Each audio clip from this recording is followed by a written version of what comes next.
We're an island nation, drawn to the sea that surrounds us. For many, it's a playground. For others, it's where we earn our living. But the sea's unpredictable. It can change in an instant. And when accidents happen, they happen very fast. On the sea, you have to expect the unexpected. It will just turn around and bite you. Mayday! Mayday! Help! There to save our lives is a volunteer army of nearly 5,000 ordinary people. When the pager goes off, we don't know what the shout is, where it is, how many people are involved. It could be anything. Where do you feel the pain, Alex? My back of my leg and my neck. Stuart, just hold the boat! I am so thankful that they came. Things could have turned out to be a lot worse. I've had people drown in front of me. Before we've got there, that person's gone. Calm down, you're okay, pal. Equipped with their own cameras, My light flashing. Yeah, mine. the crews give us a unique insight into every call-out as only they see it. Speeding through the roughest weather, searching for people who may only have moments to live. For those who risk their lives, it has become a way of life. The decisions we make on a lifeboat can all mean the difference between life or death.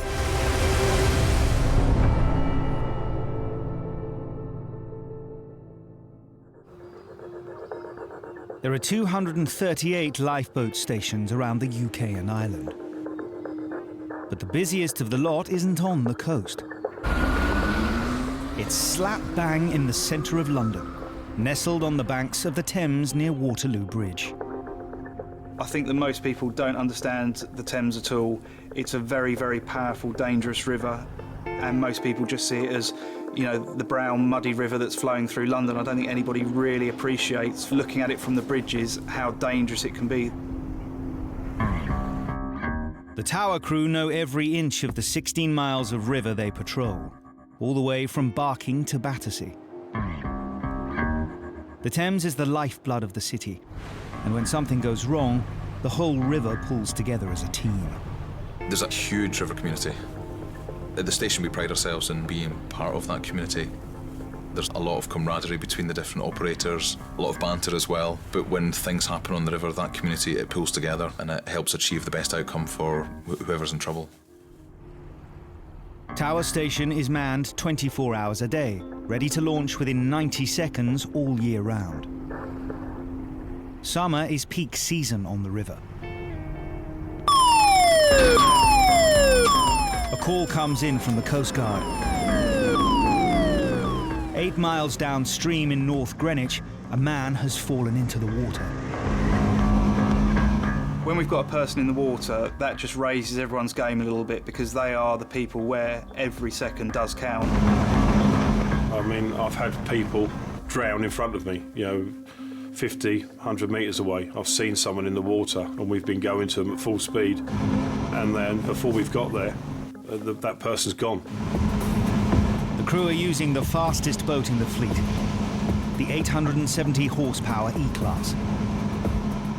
There's a lot of hazards getting there because the speed we're driving at, which is well in excess of 40 knots, we're going through very congested waterways, lots of debris in the water, which can damage us badly. So we have to remain focused at all times. 10 minutes after launching, the crew arrive at the location where the man fell into the water. Go forward, I'll just stay on forward.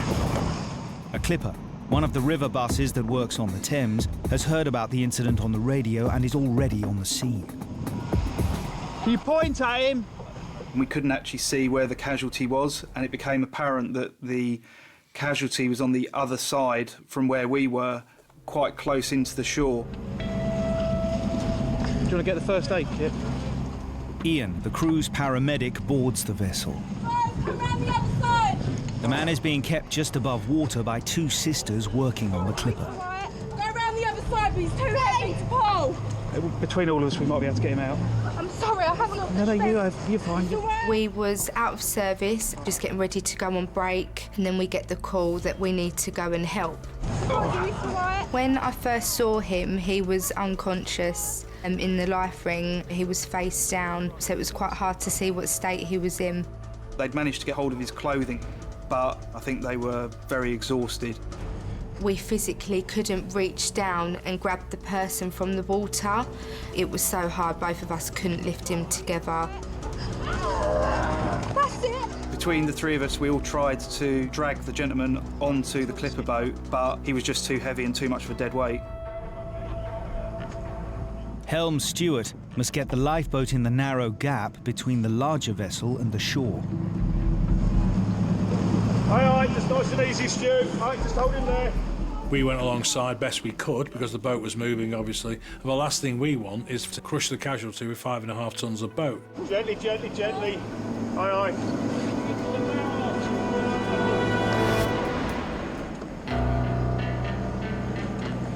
Come around, touch. Paul, go for Paul! Yeah, mate. The man has been in the water for almost 15 minutes and appears to be drifting in and out of consciousness.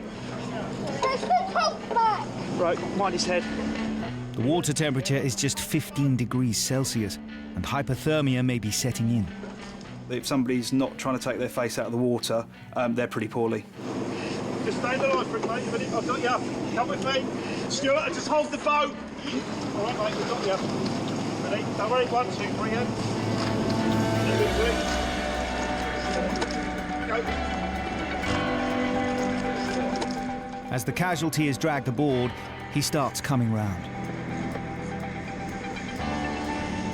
Get the blanket, I'll look up. Yeah. While the crew makes sure he's stable, Ian checks on the sisters on board the River Bus. Guys, awesome. You did really well. You did really well. You did really well. You did really well. Well done. You've probably just saved his life. Well done. As soon as they had retrieved the casualty, it was just like a weight had been lifted off our shoulders, and we just both fell back and sort of collapsed on the deck, and it was just such an emotional experience. Energy to get up. Hey. Right, there is no way I could have pulled him up here. I know, but I haven't got the energy to get up. Girls okay? Yeah. I think the crew on the Clipper were absolutely exhausted. They'd had hold of him for a very long time, and they were no longer focused on trying to save this guy's life, and they suddenly realised, it dawned on them what they'd done.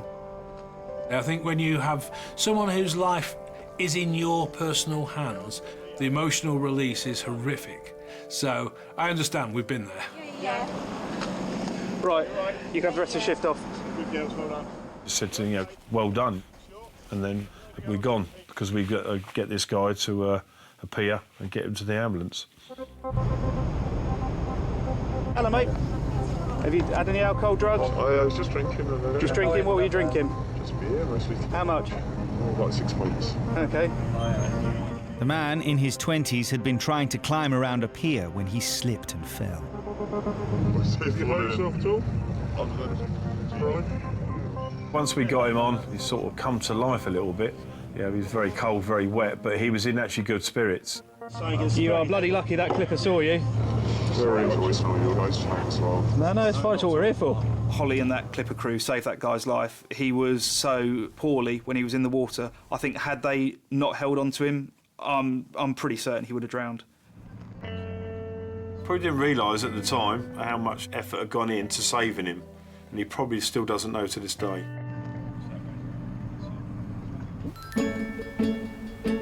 For 23-year-old Holly, her experience that day has made a lasting impression. It was just an amazing feeling to know that you've helped save someone's life. So since the day of the incident, I've now gone on to join in the RNLI as a volunteer at Tower Lifeboat Station.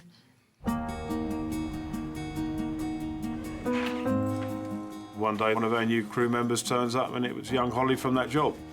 We need people who have that ability to fight through their own fears, their own exhaustion.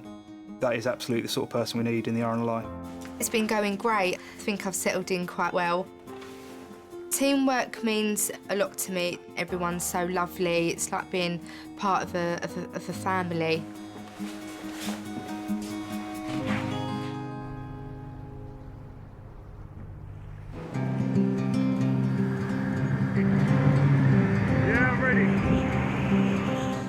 any job that we do, teamwork is paramount.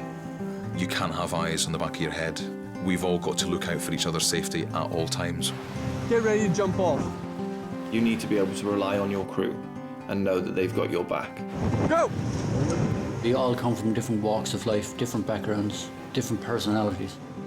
We don't all eat together, drink together every day, but when we're on board as a crew, we get on. If you try and do something alone on a lifeboat, it's almost certainly going to end in trouble. You've got to work together, and it all boils down to trust. You know, you're putting your life in other people's hands just as much as they are in yours, so you've got to be close and work as a team. You need to be able to rely on each other, 100%. Otherwise, it just won't work. Yeah.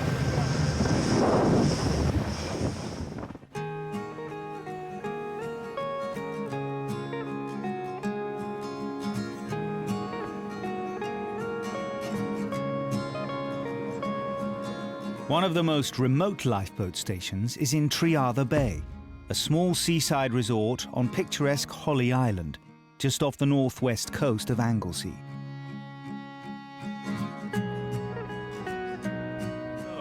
Sorry about that, mate. Its 36-strong volunteer crew is one of the most experienced and close-knit. He knows what he's doing. Look at that. He's a pro. We're very close. Some of the crew have been here 20-odd years on the boat. We've got some of the shore crew that have been here even longer. Got fries with that. Lots of different characters, lots of different personalities. That's just lush. Dab's the joker here, 100%. I think he's going through a midlife crisis, to be honest with you, with the colour of the beard. Like a family, we have patriarchs, we have mother hens, we have annoying little brothers. But when that pager goes off, it doesn't matter what's been going on. We come together and we work together. Lovely, aren't they? Valley burgers, yeah. Right. Nice bit of minted. That one's ready.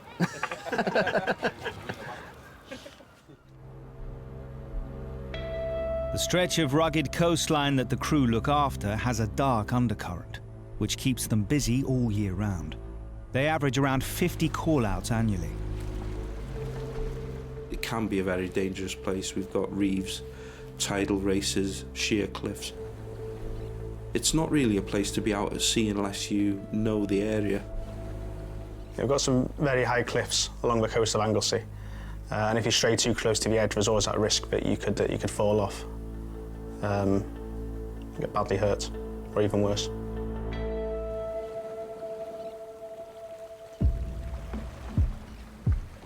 Early April. The emergency services have received a call from a local fisherman. A man has fallen in an isolated fishing spot known as Mackerel Rock. Everybody goes there. When it's mackerel season, you wouldn't be able to get an inch on the rock when it's full. It's that busy. But to get down to it is quite treacherous. You've got to come down the side of the cliffs.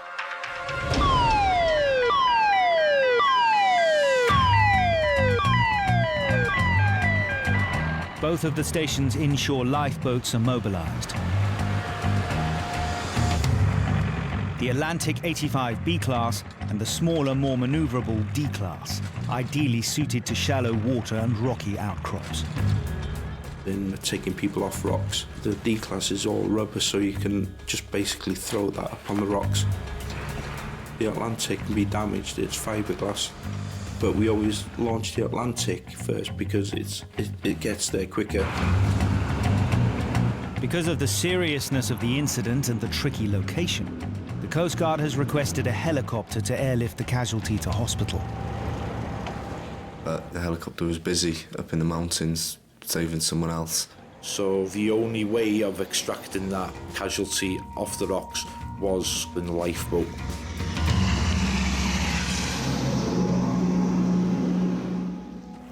Eight minutes after launching, the faster Atlantic 85 arrives on the scene first. A Coast Guard rescue team have scrambled down the cliff and are already with the casualty. The Atlantic drops off 2 crew members. Carwyn and experienced first aider Mike. He had a good gaping cut on his lip and quite a bit of blood, and it looks very painful. The facial injuries were a concern, but it's the hidden injuries that we're always aware of. Brain injury, head injury, spinal injury, and sometimes they're not obvious. The smaller D-class now arrives at Mackerel Rock to help with the first stage of the evacuation, getting the casualty 20 metres down the rocks and onto the lifeboat. Where's he fallen from? Moving the stretcher along the rocks was pretty hard going, to be honest. The rocks were quite slippery. There was 7 or 8 of us having to shuffle forward bit by bit. Teamwork is very important. If he had a spinal injury and we were to drop him, then it could change his life forever. The crew now have to get the casualty onto the D-class just as the sea starts getting rougher. So whilst I've got the boat up against the rocks, I've got to be very mindful of the swell which is coming in from the seaward side. The helm's having to work hard, throttling the engine on and off, you know, to make sure that the boat was as stable as possible. If that boat comes away, if you're crossing that casualty at that time, you will all end up in the water, which is the thing that you don't want.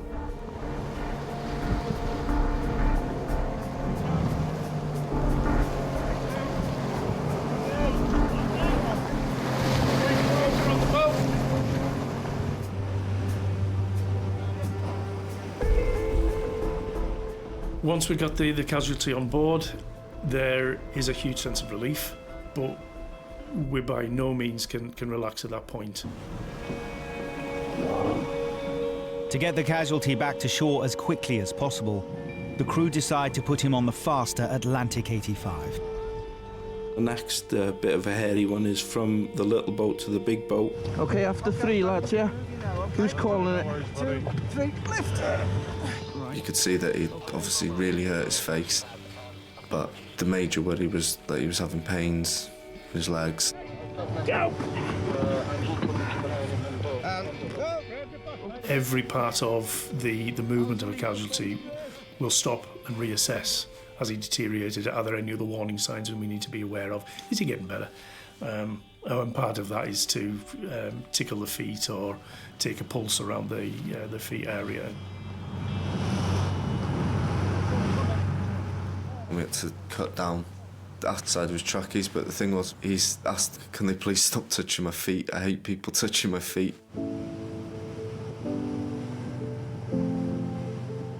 So he's fallen off a cliff, but he doesn't want anyone to touch his feet. I've never liked anyone touching my feet, ever. It's just one of the worst feelings in the world. And I remember him doing that, and it was like, no. 31-year-old lorry driver Darren has been a regular at Mackerel Rock for years. Been there about 45 minutes, and I just took a very, very simple little slip. The issue was there was a drop, and I went over the edge, and all I could see was rock coming up. I landed face first, hitting the floor. At that point, I realised, yeah, all right, I'm covered in blood. This probably isn't a good thing, and I could feel my right leg swelling. My leg was agony. I'd already resigned myself that, yeah, all right, if this has gone wrong, I'm going to pop my clogs. Nobody's going to get to me before I run out of time. Fortunately, Darren's friend was able to raise the alarm. 20 minutes after getting him off Mackerel Rock, the crew are ready to hand Darren over to the ambulance waiting on shore. We've got, 9 broken teeth in total. Scars all across the top of my left here, inside and out. And the lasting pain in my right leg is agony sometimes. Apart from that, I'm doing quite well. And it's an amazing feeling to know that people would come to risk themselves for me. I've risked myself for a fish. But I am so thankful that they came, because I knew I wouldn't have been able to make it out of there myself.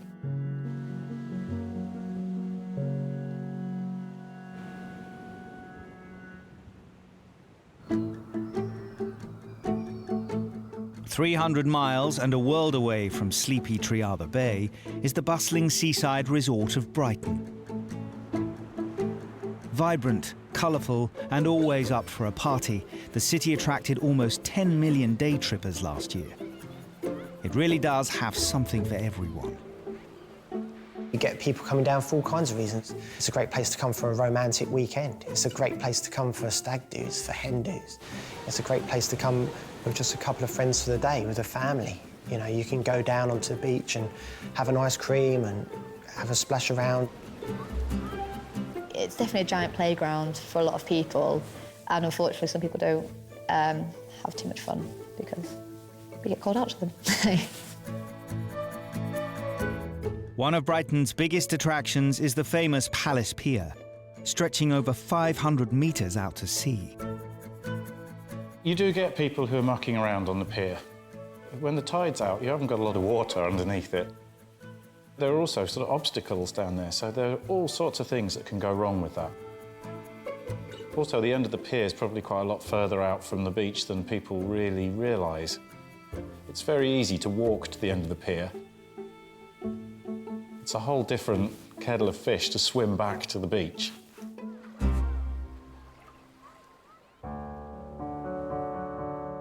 Brighton had one of Britain's earliest lifeboat stations.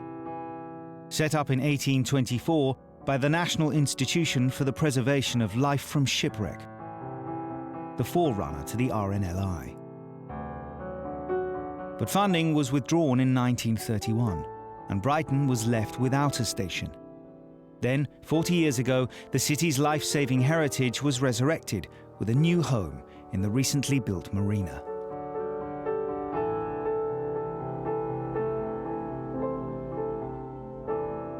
Today, the crew launched to around 70 incidents a year. A bitterly cold winter's day. A call comes in from the Coast Guard.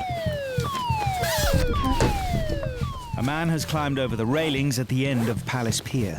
Matt, you grab the radio? Yes. We didn't know the full details at the time. They could have been doing it for a dare, had too much to drink. Thought it was a fun thing to do. Otherwise, they could have been trying to, end their life. Given all the factors that we had, this was midwinter. It's not the sort of time you choose to go for a swim. So, Coast Guard, this is Brighton Lifeboat. Brighton Lifeboat, over. As the crew launched their Atlantic 85, more details come in from the Coast Guard. Roger, you attacked with suicidal male at the end of Brighton Pier. Police are in attendance engaging with the male, over. Confirmation that the man is suicidal means it's now a race to get to the pier before he decides to jump. It was cold. You knew that if somebody jumped in the water now, that you're not going to last very long.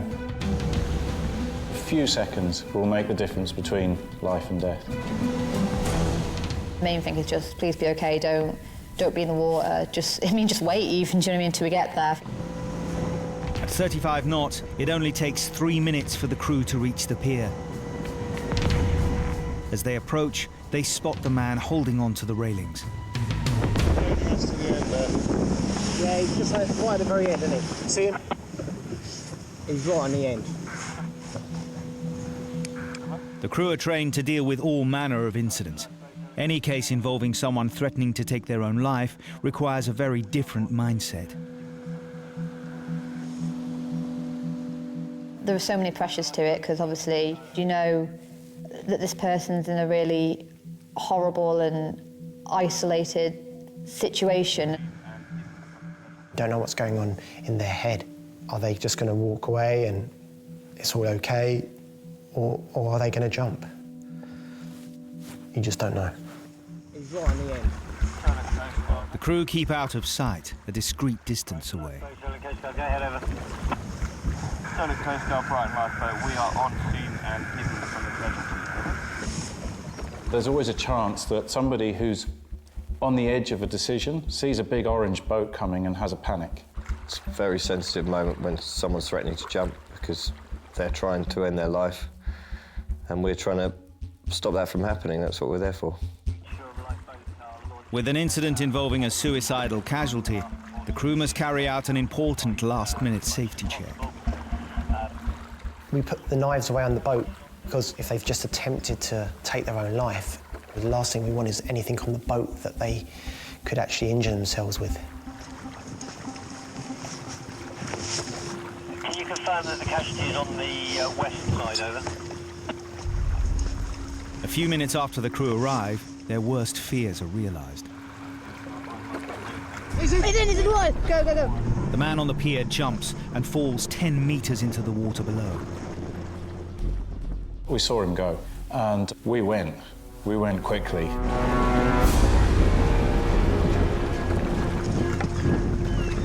here, bud. Go down, mate, come on. Get down, buddy. We got there and he was trying to push himself under the water, so he was like opening his mouth and forcing his head down to inhale lots of water, and we knew we had no time whatsoever. So Matt jumped into the water. But this isn't a straightforward case of just pulling a casualty onto the boat.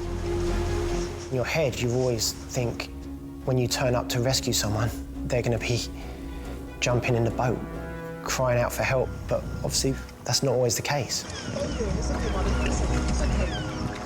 He was fighting, you know, he wanted to get away, he was scared, I could see that just in his eyes.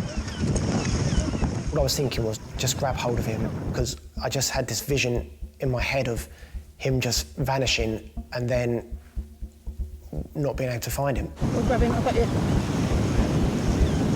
I got hold of his jacket to lift him. Are you all right? And as I went to lift him, he unzipped it. You can take your jacket off? So he was really not keen on being pulled into the boat.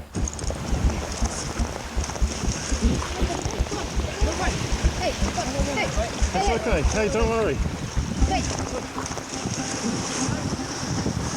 It's difficult to see someone that determined to take their life.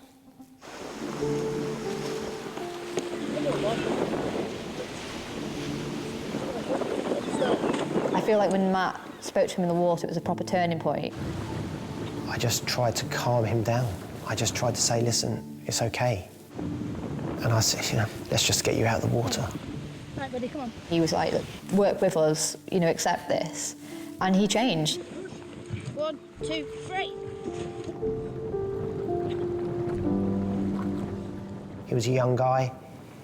I just thought, you know, I just want to help him and try and sort of just get him back to the boat safely, really. It was all I could think about, where we could actually get him some help. You stay seated, mate. We're moving, you have to sit down, mate. Although the man is now on board, the crew can't take any chances. I had him positioned near my feet with a crew member either side, so he was kind of wedged in because I could see he was still determined to go in the water and get off the boat. You just stay here with us, OK? Hey, listen. Everything's going to be OK.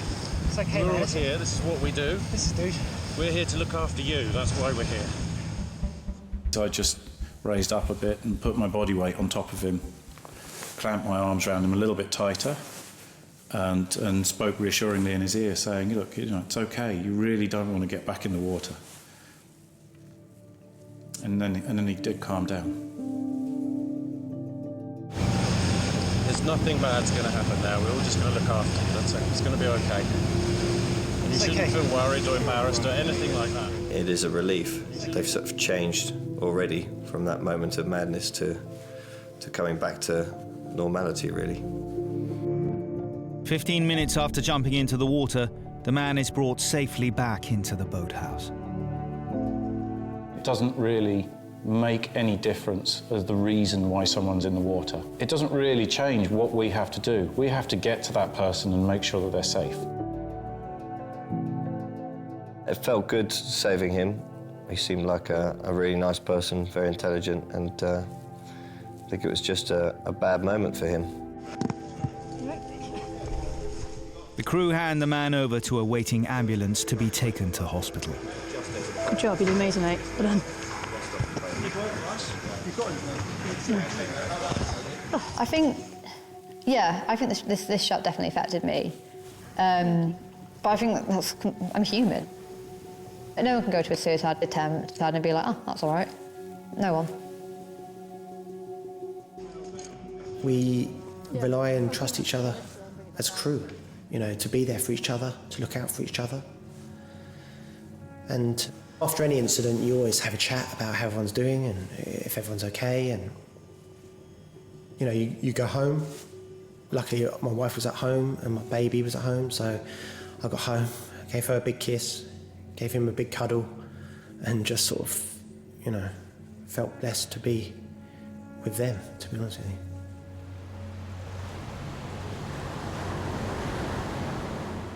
He came back into the station briefly and said, I don't want to leave without saying thank you.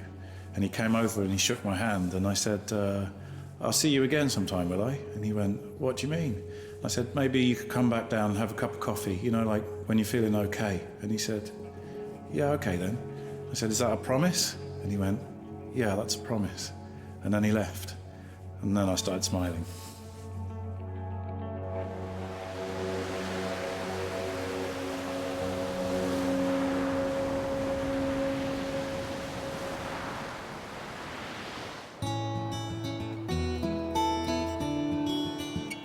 "50 miles along the south coast from Brighton lies a city with a very different history.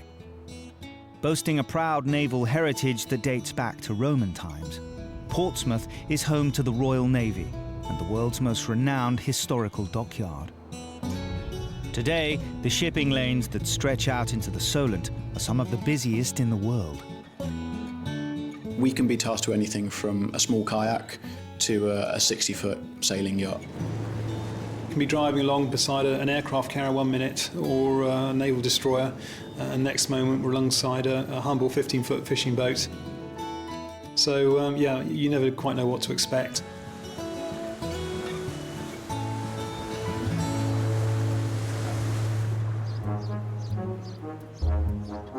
With so much activity on the water, it's no surprise that Portsmouth Lifeboat Station is the UK's 10th busiest, with around 100 launches a year.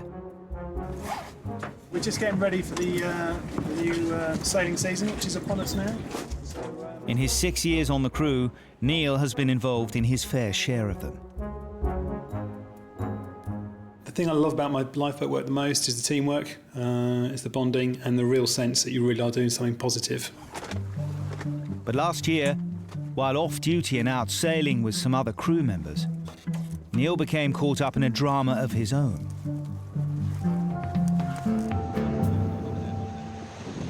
A couple of minutes before it all happened, we heard a strange 2 or 3 cracking noises.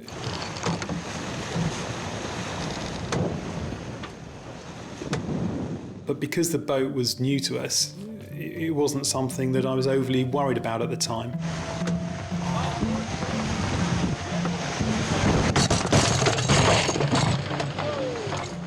So it was a bit of a shock when the whole thing came down and yeah, just disappeared over the side of the boat.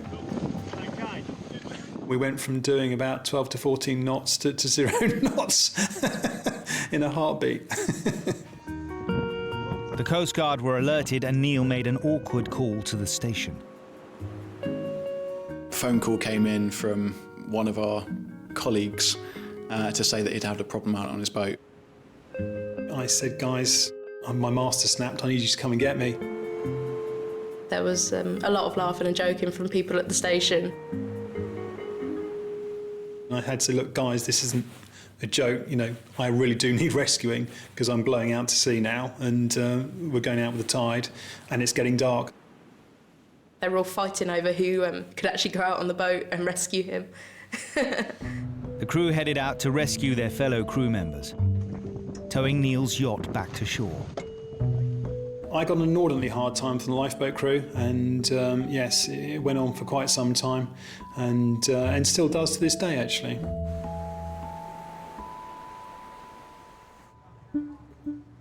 Late April. On land, everything appears calm. But out at sea, a storm is brewing. The crew receive a call from the Coast Guard. This time, Neil's safely back on shore. As the lifeboat's helm, he's in charge of today's rescue. So the initial information we heard was that there was a person with a serious hip injury on a yacht that was 3 miles offshore. You can imagine that the guy's going to be in incredible pain. Straight away, we were thinking of how we were going to treat that person. Got a crew together and got ready to go. The crew launched their Atlantic 85 lifeboat. One of the workhorses of the fleet, it's pushed to the limit by today's gale force conditions. It was a horrible day. It was blowing a hoolie. There's water going everywhere. Trying to navigate, and every 2 seconds you're wiping the screen because you can't see it because the water's on it. The waves were coming over the top. We had salt spray, we had wind, we had pretty much everything. The Coast Guard has sent a helicopter with a paramedic on board to come and assist with the rescue. If it was a broken hip and the casualty wasn't treated well, this could have been a potentially life-threatening situation. As if the rough sea isn't enough of a challenge, it appears the conditions have taken their toll on the boat too. Unfortunately, at that moment, our radio decided to break.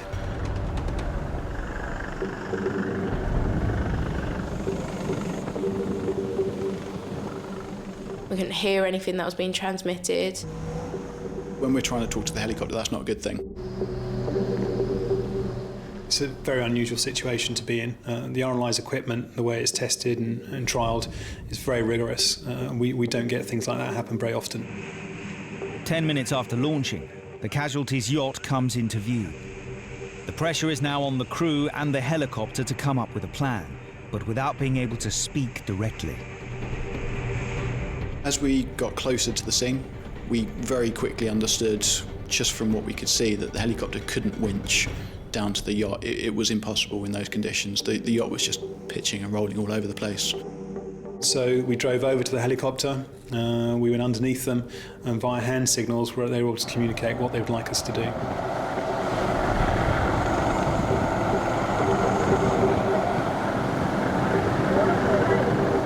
The crew decide that in the heavy swell and the wind gusting over 40 miles an hour, the only option is to try to land the paramedic on the lifeboat before transferring him to the yacht. It was exceedingly windy. It was a force 7, force 8, and we had a big swell, and it made it very interesting with the winchman.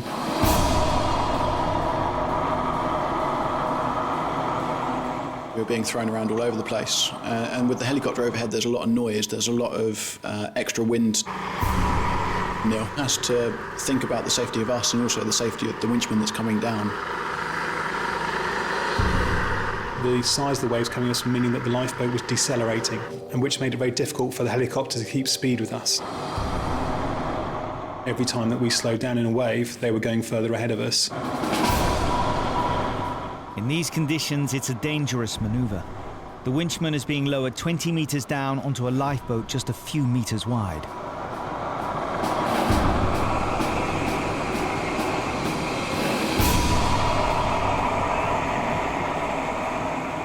So I got the winchman on board, and the first thing he said was, "Well done, mate." And I was quite relieved that we hadn't injured him in the process. Neil did an amazing job to get the winchman on board in that weather. The challenge then came from how we were going to get the winchman from the lifeboat on board the yacht. Getting two boats next to each other in that kind of sea is quite a fine art. Timing it right with the waves of the boats going up and down, making sure you didn't lose someone in between the two boats.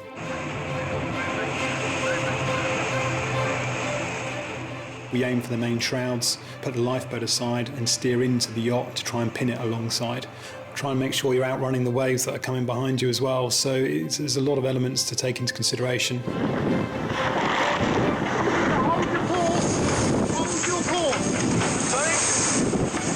Hold your course.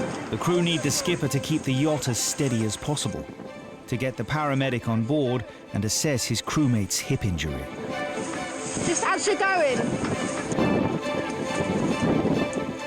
We got knocked away and I had to come back. A lull in the waves and Neil seizes his chance to get alongside. We made one approach up and the winchman grabbed the rails, pulled himself over.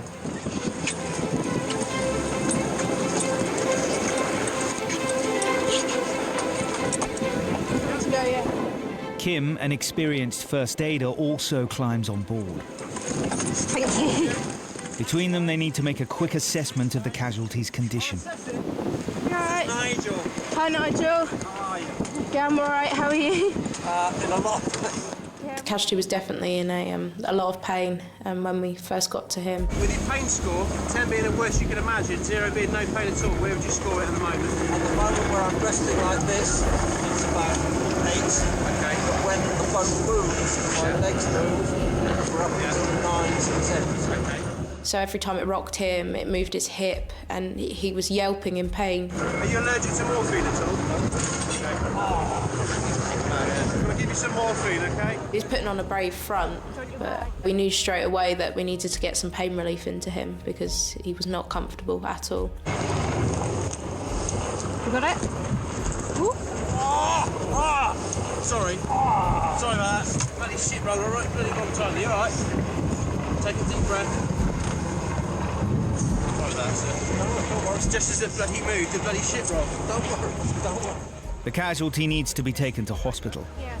But in these conditions, it's a danger to him and the crew to attempt to transfer back to the lifeboat or to winch him up to the helicopter. Hailing ferry pontoon, Portsmouth. With the nature of his injury, it would have been agony to have tried to move him. So we came up with a strategy. We'd evacuate him to the shore on the yacht. He'd remain where he was, and we'd get an ambulance to meet us in the harbour, rather than making an unnecessary transfer. We'll follow the lifeboat back. Ex-school teacher Nigel took up sailing after he retired 6 years ago. I would regard myself as just below the level of competent crew. I know where the front end is, I know where the back end is, then I've got a lot more to learn. We'd sailed pretty uneventfully up until about 12 o'clock when we stopped for a bite to eat. And as we approached the entrance into the Solent, it got a little bit lumpier. Things went wrong. Yes, it sort of went wrong big time. The boat tipped and I lost my footing. I felt a sudden horrible pain in my left hip and I've never felt pain like it. I don't know if it's actually out, whether I pulled all the ligaments attached to it, I have no idea.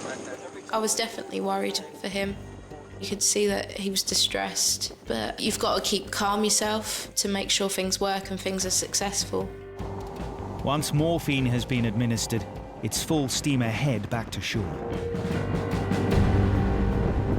My big concern was what was my wife going to say, because I think she would have been slightly cross at that point. Whenever Nigel incurs any mishap or accident, my first initial reaction is always to tell him off and say, "Were you being careful?" And so I know he would probably be thinking that in his mind. But being annoyed is not really what it's about. It's about the fact that you love that person. I've always been very calm and rational over lots of things in my life. When it comes to something happening to somebody you love, you feel very differently about it. You just got to carry them up the pontoon. An hour and a half after launching, the crew bring the yacht back into harbour. Is everyone ready? Yeah. Ready, set, lift. Nigel is met by the Coast Guard and an ambulance crew. All the best, Nigel. Bye, take care, yeah? There's so much relief when you hand over someone, that all of a sudden that responsibility that's been on your shoulders has just lifted, and it's just like you can breathe again, I guess. There are some jobs you get back from onto the station and you just know as you're putting the boat on the trailer that you've had a good day out, and yeah, we knew we'd done a good job that day.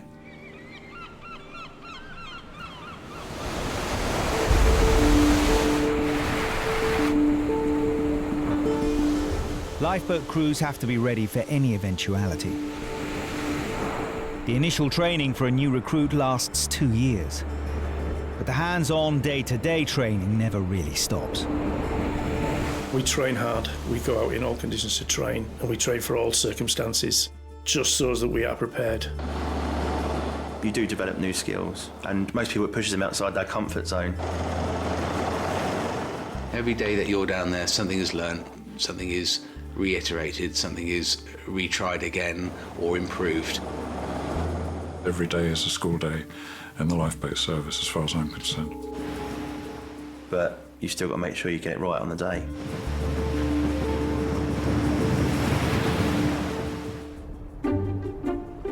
If you could grab both them helmets, Holly, that'd be great. Undergoing her own training on the Thames, new recruit Holly has been learning the ropes and finding her own place in the tower team for the past 2 months. It feels really good to know that I'm now part of the RNLI, and I'm quite proud that I can be that person that helps someone else in the situation that I was in. Holly is young, keen, enthusiastic. She understands the river. She's very familiar with the environment and fits in very well. She's great at character. I guess I'm quite different in a way. I sort of am a bit scatty at times. So from mopping carpets to stealing people's coats at work parties, yeah, I think I've made quite an impression. It's mid-April. Holly and the crew are taking part in one of their regular training exercises on the Thames. So don't forget to shout out nice and loud, man overboard, whatever side, and keep pointing at it, yeah? I was afloat with my colleague Craig and one of our crew, Holly. Right. Man overboard, tell him, loud. Man overboard, port side. Right. Contact. We train a lot for people in the water. We've got life-size dummies that weigh the same virtually as a person. That's good. The crew are approaching Blackfriars Bridge when they're alerted to some activity on a nearby barge. Calling us over, I think. I looked over and could see someone waving us down.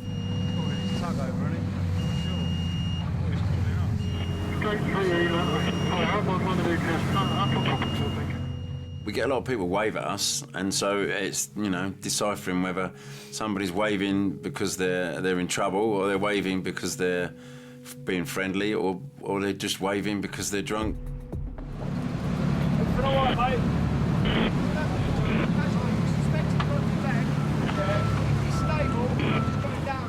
Once we got closer, it became apparent pretty quickly that there was a guy up on the barge injured. The barge is the temporary home to a large construction project. They're on their way. They're on their way, yeah? We guys, we've got a stretcher here. Yeah. Right, I'll come up, mate. Yeah, you go ahead then, Holly. Well, let's grab your helmet, Holly. You come in, mate.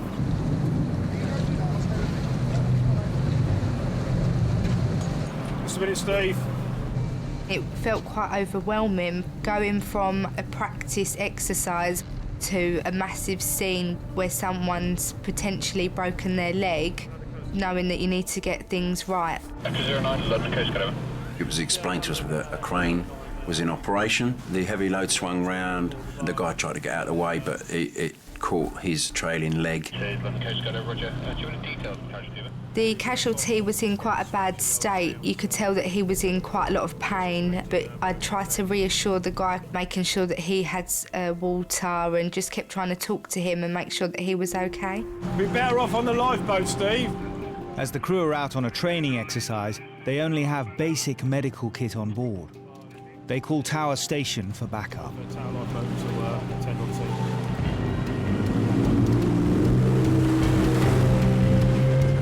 With an industrial incident, your thoughts have to go to the environment you're going into. There is a huge amount more going on, so we have to be very, very careful as we approach, that we do it as safe as possible for us, but also that we don't cause any problems. Just 2.5 minutes after getting the call, the second crew arrive at the barge. They've got a stretcher. When we got onto the barge, he was quite quiet, but he was visually in a lot of pain. This will start taking some of the pain away, okay? Right, you want to hold this, mate, and suck on it, yeah? I'm not casualty care trained yet, so as soon as Chris and Keith arrived, it was great to see all these experienced guys just put their heads together and work together as a team. Any effect? Right. Good boy. See if you can relax your bad leg down. When Chris cut the trouser leg, I'd never seen an injury before like that. A bit better? To me, the leg looks severely swollen, broken. Right, what I'm going to do is I'm going to put these straps underneath your leg. Having a broken leg might seem like quite a minor injury, but there's a lot of issues associated with breaking a leg. The complexity of the break. Is it one bone is broken? Is it multiple bones? Is there fragments? Loss of circulation to the limb, which then further down the line could result in loss of the limb itself. After immobilising the injured limb, Right, what I'm putting between your legs is an inflatable bladder. the crew must come up with a plan to get the casualty to hospital. The problem is how to get him off the barge. He's on a barge that's essentially mid-river. There's no direct land access to it, so the only way of getting him off that barge is getting him onto the lifeboat.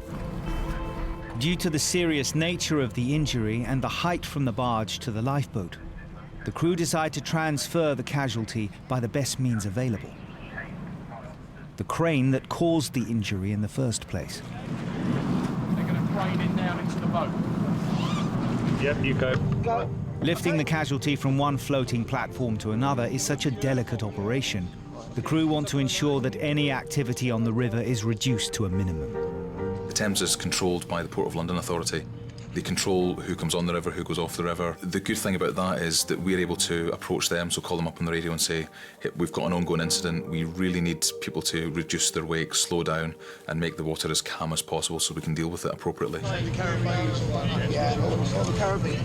With the Thames on ease down, the precarious lifting operation can begin. It's something the tower crew train for, but very rarely have to put into practice. The craning across operation was a tense moment. Visors down, visors down, visors down. You have somebody in a stretcher, in the air, above the water. Chief? Yep. Got it. I've got it. Okay, yeah, got it. Got it. He was very gently lowered onto the bow of our boat, fantastically controlled fashion, all credit to the crane driver. Really gently, slowly, slowly. Take the weight of it, Keith. Yeah, okay, okay. Up he went, across he went, down he went, just like flying. It's come like the grab and chase. Yep. We're going with you. I was just sort of thinking that there's just no limit and there's nothing impossible on this river. Once the casualty is safely on board, it's a slow and steady journey back to the station to hand him over to the ambulance crew. London, Roger, we'll be there in about 3 minutes, over.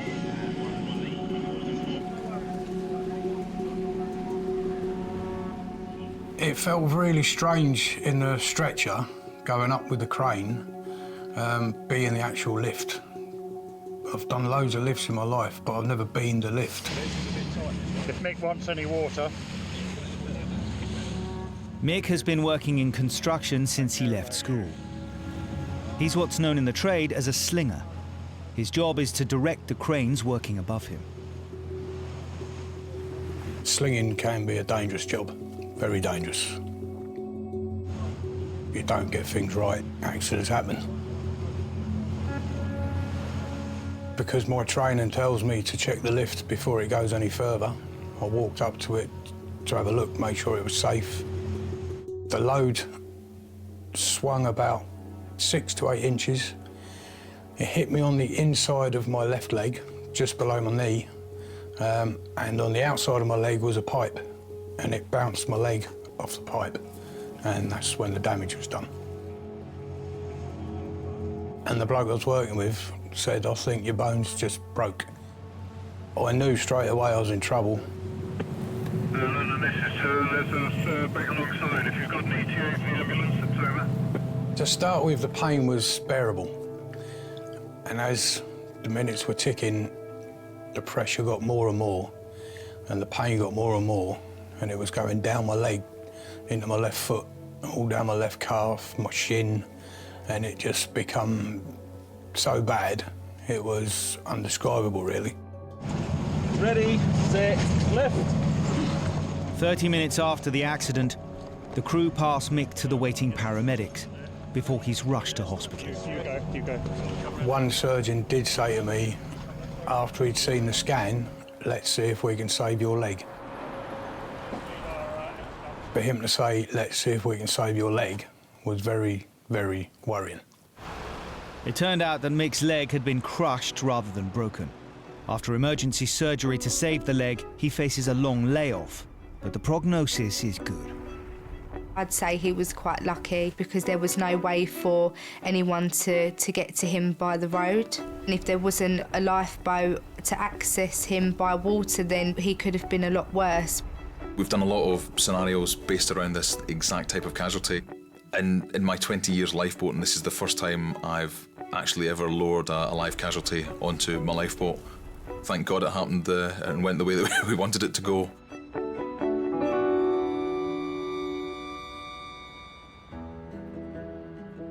Be careful of the steps. Right foot down, left foot up. Yeah. Back home, Portsmouth yachtsman Nigel is on his feet again and well on the road to recovery. I will go back to sailing. There's no way I'm going to give that up. If I stop sailing, then something's won, hasn't it? I would be very happy for Nigel to go out on the water again, but that doesn't mean to say that I wouldn't give him a lecture before he went. 8 weeks after his accident on the barge, Mick is only just beginning to walk again. I've just started hobbling about the last 2 or 3 days, but just glad I've still got my leg, to be honest. And I know for a fact it was because of the RNLI that got me to the ambulance as quick as they did. I wouldn't have got to the hospital any other way quicker than when they took me. See if we can get some mackerel out here to do. It's got to be worthwhile. In Trearddur Bay, Darren is back at Mackerel Rock, doing what he knows best. I was actually over the main to realise I hadn't broken my leg and that I could still get up and start a job I was due to do and, well, come back out fishing without too much recovery time. No stopping you? No. It's the spot I fell. So, just realised it's quite high, actually. Wonder if my teeth are still down there. If you fall off a horse, you get back straight back on. So that's what I decided to do.